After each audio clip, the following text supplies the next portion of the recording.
KUGAN CASSIUS for Rifle TV in association with Macklin's Gym Marbella. We're in Manchester again today for the huge announcement that Anthony Crolla isn't actually retiring. He will face Perez 18th of July. What a whirlwind year it's been for Anthony Crolla, and yourself, Joe, as well. Yeah, it has. Listen, everyone knows the story. What happened in December and January, and the comeback, the medicals, the second opinion, the third opinions. Even till late yesterday, the not knowing whether he would be able to, whether he wouldn't be able to, and listen, it's like Christmas has come early, hasn't it? And not only that though, what a great time to see the sun shining. Anthony Crolla, born and bred in Manchester. The last one to fight and win a world title at from Manchester was Ricky Hatton, and it's his 10-year anniversary. Wouldn't it be fantastic if Anthony Crolla goes out and does that? So made up for the kid. He had everything took away from him in January, his world title snatched away. You know yourself, KUGAN, to try and get a world title fight is very, very hard. You have to earn it.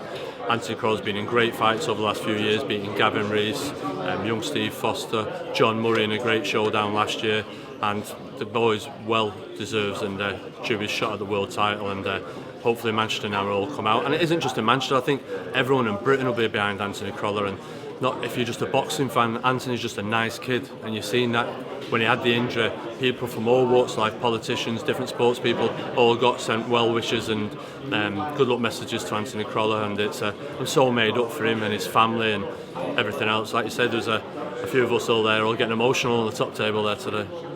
Let's backtrack a little while. Obviously, 6 months ago, you know, it was a major coup that Anthony Crolla had got a fight with Richard Abril in January at home in Manchester, and it was, you know, it was all there on a plate. That happened, and then health aside, which is obviously the most important thing, but his boxing career was hanging in the balance, and to secure, like I said, 6 months later, another, you know, a home world title shot against the WBA champion is brilliant, Joe. Well, Perez, listen, first and foremost, like I say, you've got to thank the people, Eddie Hearn, Matchroom Sport, Sky TV, for really, really working hard and paying out the money to bring Perez, a new world-crowned world champion there, coming over there.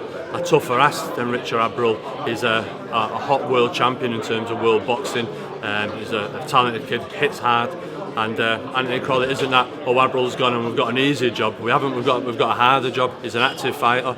But like I say, the work that people have done, even the people at the hospital, the neurosurgeon, the ankle specialist, the conditioning, Martin Cullen, the work that he's done for him to bring him back fit again, ready to get this opportunity at the world title. And him training this morning with Scott Grigg, the pair of them, they were just, when a child gets a football and they love football and then they run up the pitch kicking the ball because it's like, this is what we feel like doing. That's what Crolla and Quigg were like in the gym this morning. The work and the tempo on the bag from the pair of them was fantastic, and I'm just really made and very proud to be part of boxing history in Manchester and having two kids fight for world titles at a well-known famous arena in Manchester, and I just absolutely can't wait for Anthony Crolla. Just absolutely can't wait. Everyone on that bill on that night. I was so giddy in the gym today. I was doing silly dances and everyone was laughing, but there you go. Obviously, where Anthony's suffered those kind of injuries, the board are obviously more than happy for Anthony to continue his career in the ring, Joe. Yeah, listen, his medicals, he's had boxing term medicals, he's had 2 or 3 opinions with the top neurosurgeons in the country. His ankle specialist even had another look at it yesterday. He did the 10K on Saturday in Manchester, but they looked at it again to see was there any effect from it or any reaction to it, and no, he's good to go. And like I say, you could see that in Anthony. You just feel this huge weight lifted off everyone's shoulders in the gym now, and the support of all his teammates in the gym, the Smiths, the Cardles, Callum Johnson, they've just all been brilliant around him. Scott Quigg, they're helping him, keep him motivated. People who have used him for punditry work, keep him in the sport, giving him little paydays like that. His sponsors have been fantastic, and everyone's rallied around him, and we're grateful now that Anthony has got to be able to repay them, and that everyone's support was to no avail, and he's got to go in there. I think that's Anthony himself. He's even said it privately to me. I just want the best way to repay these is to go in there and win that world title, and it won't be for the lack of trying in there. And all fighters say that, but Anthony is so determined. He knows how close he was to having his boxing career finished, and the fact now that he's got the go ahead and for a world title, KUGAN, a world title, it's unbelievable. There's fighters out there that never even fought for a world title that should and felt like they had one, and Anthony Crolla's got a second bite at the cherry. Having been out of action for a while, was there any talk of him possibly having a fight ahead of this fight with Perez? Is like an 8-rounder or something? No, yeah, definitely. Yeah, there was possibly a fight of a 10-rounder or a defence of his WBO belt.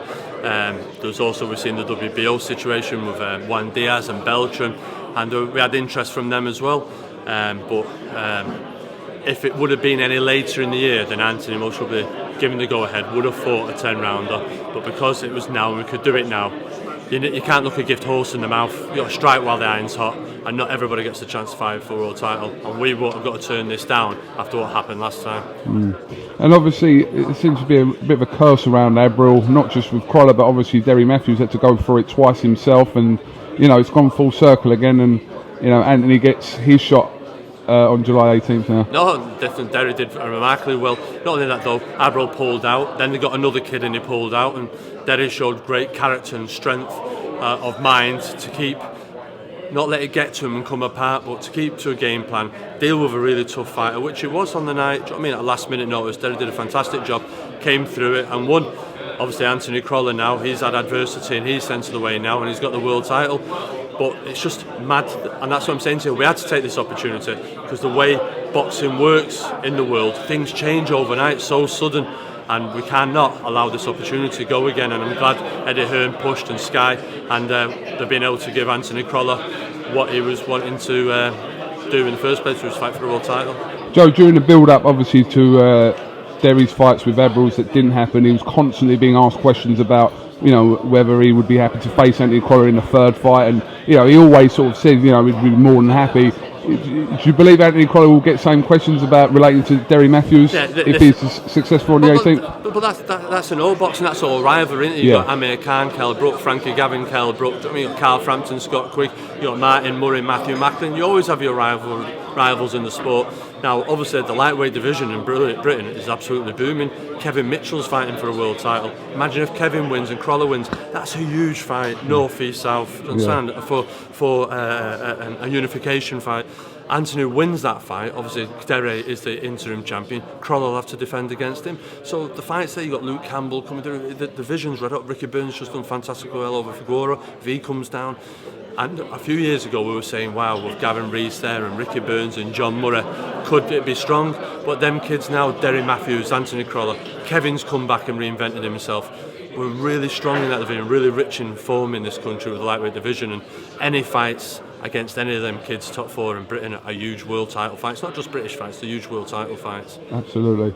All right, Joe, listen, best of luck. Like I said, Scott Quigg yesterday announced against Kiko Martinez. Crolla fighting against Perez. It's going to be some bill on the 18th in Manchester. Yeah, obviously, and Marcus Morrison, Jose Burton, another busy night for me, but wouldn't have it no other way, KUGAN. I love what I'm doing and I wouldn't change nothing for the world. All right, all the best of luck, Joe. Cheers, thank you. Thank you very much.